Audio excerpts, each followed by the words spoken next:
not me as a person, but it is like responding to my intention of planting a seed of goodness.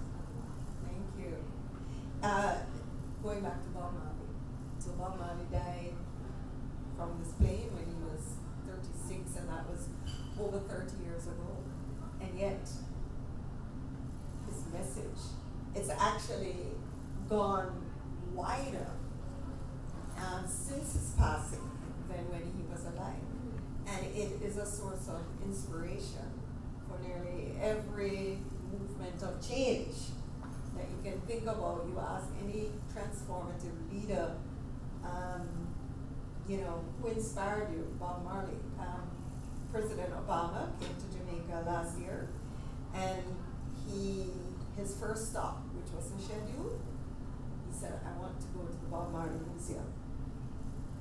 That was his only special request. And so that was the first place that he went when he visited Jamaica. He said, I want to go to the Bob Marley Museum. So you're absolutely right. So to accelerate, because you're impatient, I guess the message is, we have to just put our message out there. Keep talking about it. Keep spreading it. Yeah. Don't be shy. I'm getting that at this conference. That, you talk about uniting women of the world. My gosh, this powerful energy that we have here. Let's not be shy about going out there and taking a stand in whatever area. I'm taking a stand for people being joyful at work.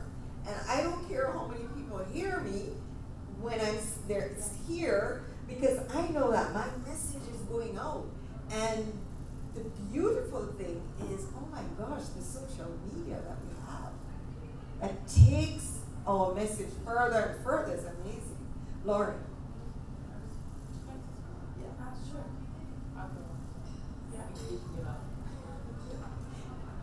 That's how you guys are doing. Happy to have you. So I found this really interesting.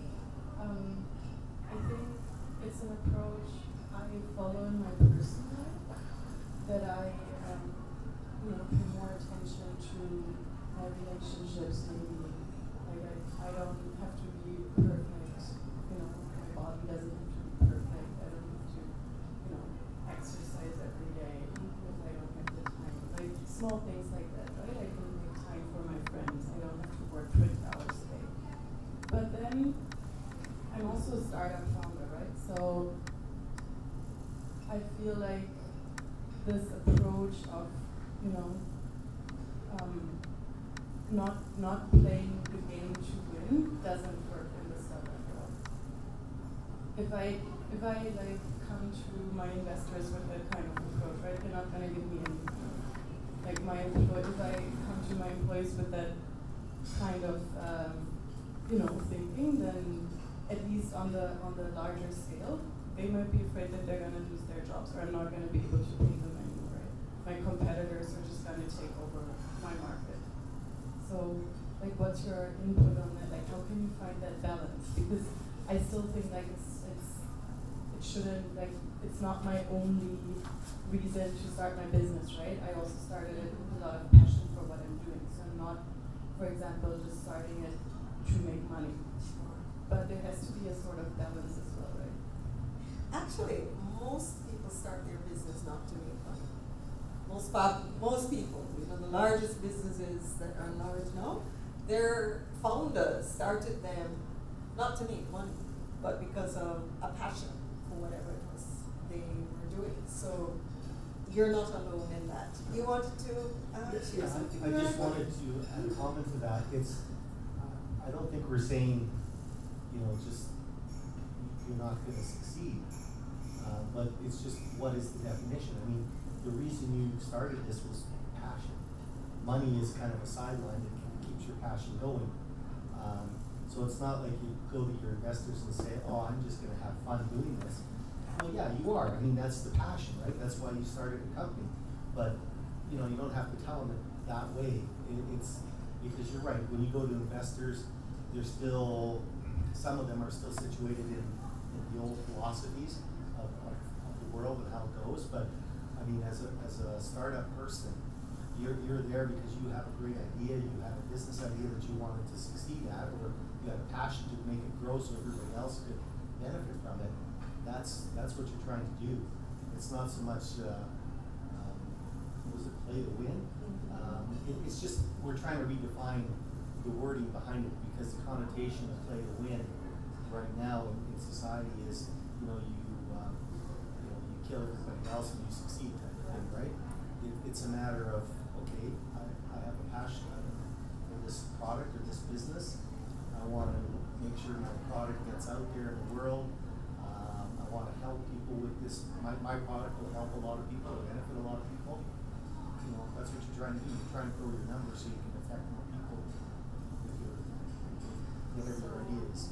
So you're saying just money or revenue shouldn't be the only factor, right? It can also be about how many people are managing, what impact they're making. Yes, because I don't know what your business is, but ultimately, the number of people you reach with your product or your business will affect your bottom line as well.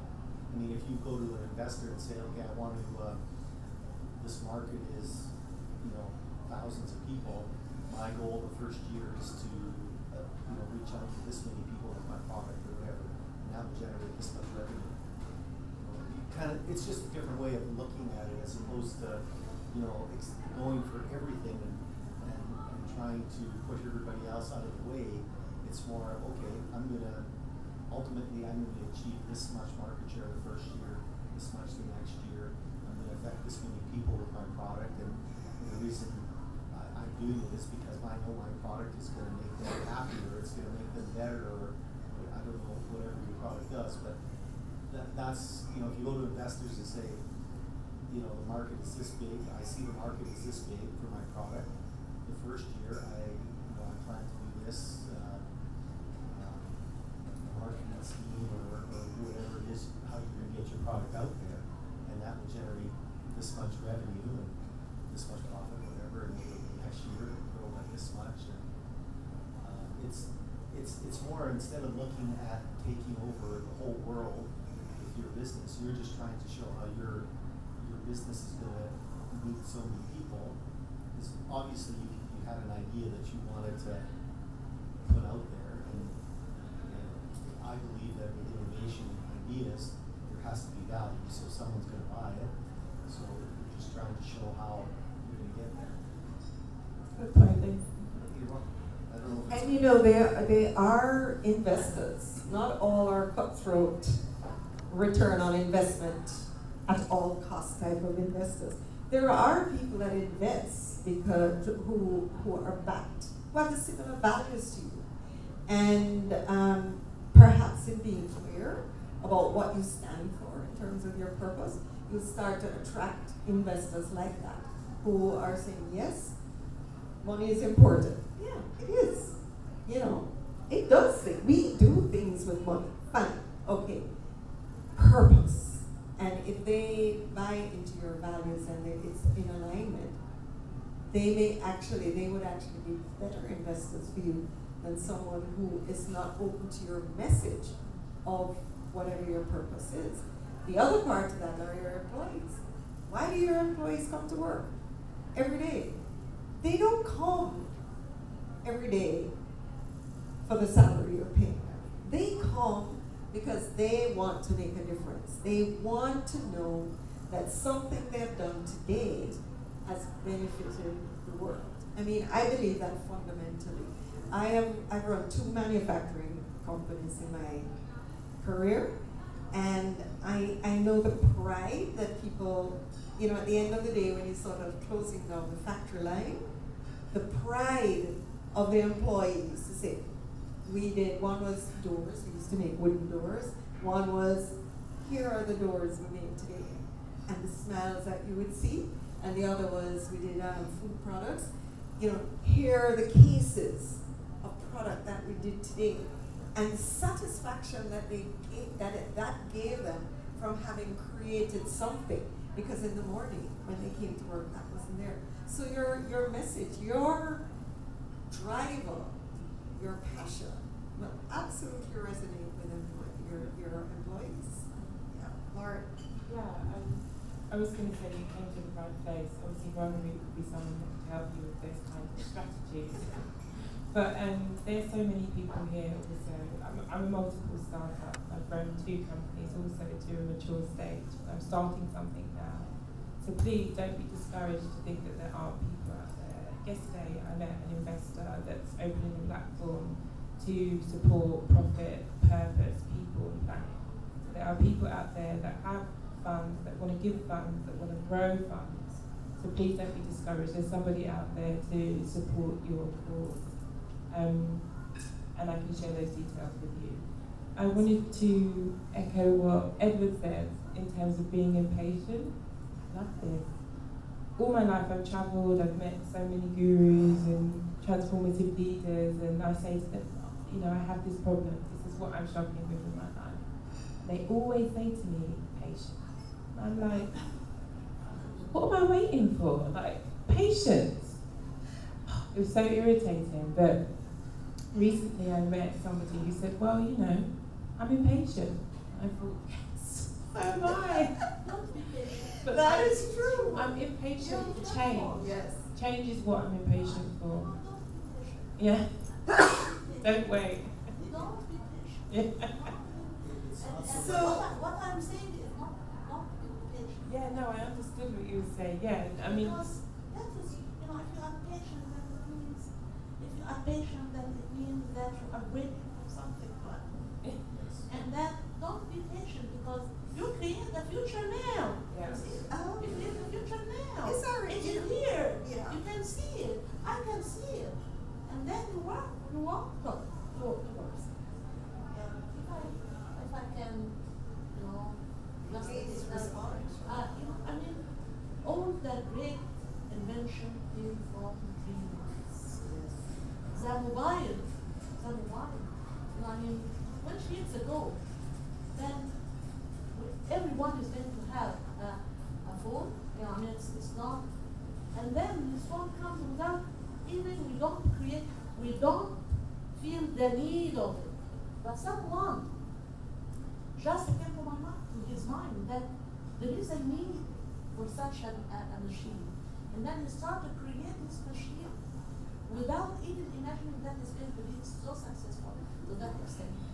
Then it is the dreaming, the creation, and at the same time, Google, the people who just met Google, they are young people like you, they just dream of something to serve the other people, then they dream.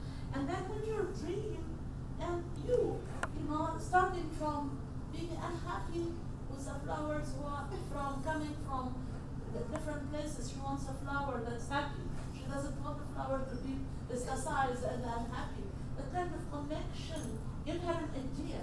So it is create the dream and don't be, then start to study how I'm going to create, to realize with you, because we need knowledge. When I'm talking about love and talking about excellence as love and so on, I'm not